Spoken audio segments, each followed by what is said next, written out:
திருச்சியில் அடிப்படை வசதிகள் ஏதும் சரியாக இல்லாததால் செயல் அலுவலை எதிர்த்து உள்ளிருப்பு போராட்டம் இன்னைக்கு நடந்துட்டு இருக்குது. பேசிக் நீட்ஸ், அதாவது ஒரு லைட்ஸ்க்காக நம்ம கேட்டோம்னா கூட 1 வாரம் 2 வாரம் தள்ளி போயிட்டு இருக்குது. இன்னொன்று, பழுதான குப்பை தள்ளு வண்டிகள் ஜனவரியில் ரெடி பண்ணதோட சரி, அதோட வேறு இந்த மந்த் ஆஃப் ஜூலை இன்னமும் அது ரெடி பண்ணலை.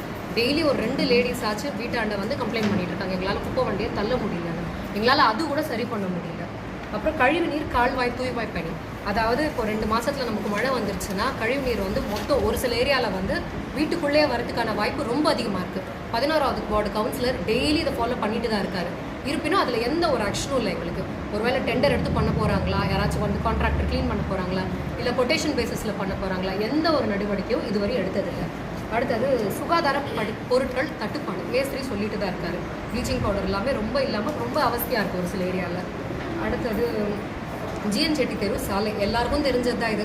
அந்த ரோடு சாங்ஷன் ஆகி ரொம்ப மாதம் ஆகுது. இருந்தாலும் ஃபண்டு ப்ராப்பராக இல்லாததால் பேலன்ஸ் இன்னும் எக்ஸ்ட்ரா ஃபண்டு தேவை அப்படின்றதாலேயே இன்னும் தள்ளி போயிட்டுருக்கு.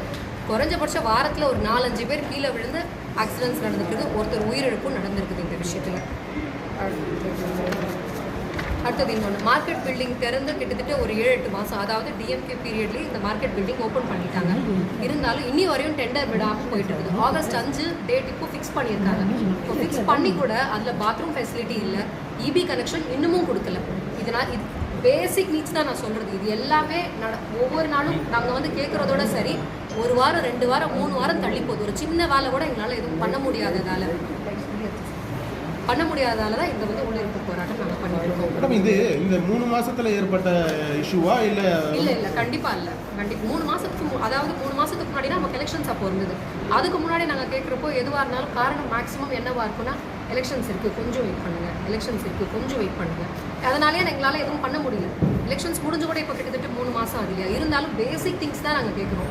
சொல்ல போனால் இப்போ இங்கே வந்து பஞ்சாயத்து ஆஃபீஸ் ஓப்பன் பண்ணி கூட கிட்டத்தட்ட ஒரு 7-8 மாதம் ஆகுது.